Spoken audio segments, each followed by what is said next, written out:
আব্বু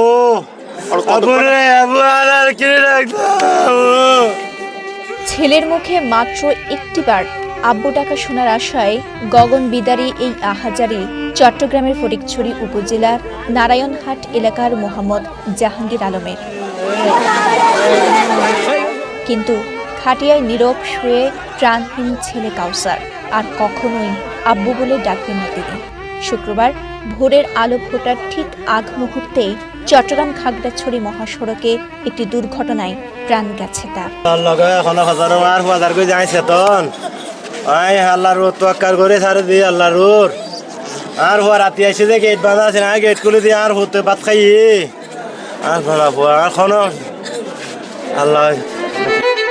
পেশায় মাইক্রোবাসের চালক ছিলেন কাউসার। শুক্রবার ভোরে ফটিকছড়ি নারায়ণহাট এলাকা থেকে বিদেশগামী এক যাত্রী ও তার স্বজনদের নিয়ে মাইক্রোবাস চালিয়ে শহরের দিকে যাচ্ছিলেন তিনি। পথে চট্টগ্রাম খাগড়াছড়ি মহাসড়কের ফরহাদাবাদ এলাকায় বিপরীত দিক থেকে আসা একটি দ্রুতগতির পিকআপ ভ্যানের সঙ্গে মাইক্রোবাসটির সংঘর্ষ হয়। এতে ঘটনাস্থলে প্রাণ হারান কাউসার। টানা তৃতীয়বার অর্জন করেছে দেশের সেরা সুপার ব্র্যান্ড স্বীকৃতি বসুন্ধরা টিস্যু। মাইক্রোবাসের ড্রাইভার ছিলেন কাইসার মারা গেছেন। আসলে আমরা খুবই মর্মাহত। এই একদম আরও 5 জন রোগী আহত আছে, ওরা চট্টগ্রাম মেডিকেলে চিকিৎসা নিচ্ছেন। কাঁদতে কাঁদতে শোক বিহ্বল জাহাঙ্গীর বলেন, ছেলেকে কখনো পিঁপড়া কামড় দিলেও ব্যথা পেতেন তিনি। সেই ছেলের এমন দুর্ঘটনার মুহূর্তের কথা ভেবে বারবার মূর্ছা যাচ্ছেন তিনি।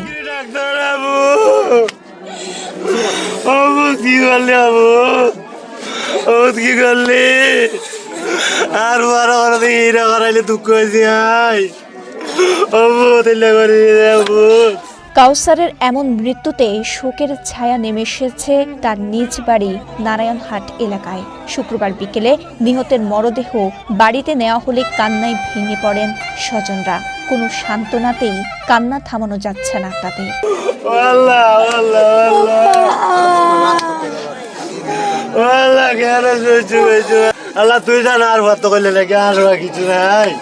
এদিকে দুর্ঘটনা কবলিত যান দুটি আটক করে থানায় নেওয়া হয়েছে বলে জানিয়েছে পুলিশ। এই ঘটনায় আইনানুগ ব্যবস্থা গ্রহণের কথাও বলছে বাহিনীটি।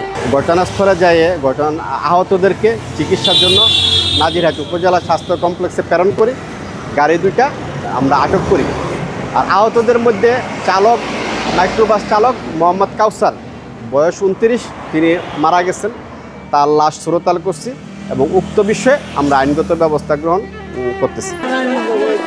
চট্টগ্রামের ফটিকছড়ি থেকে মোহাম্মদ নাসির উদ্দিনের পাঠানো তথ্যচিত্রে সাফা মারোয়া, কালের কণ্ঠ, চট্টগ্রাম।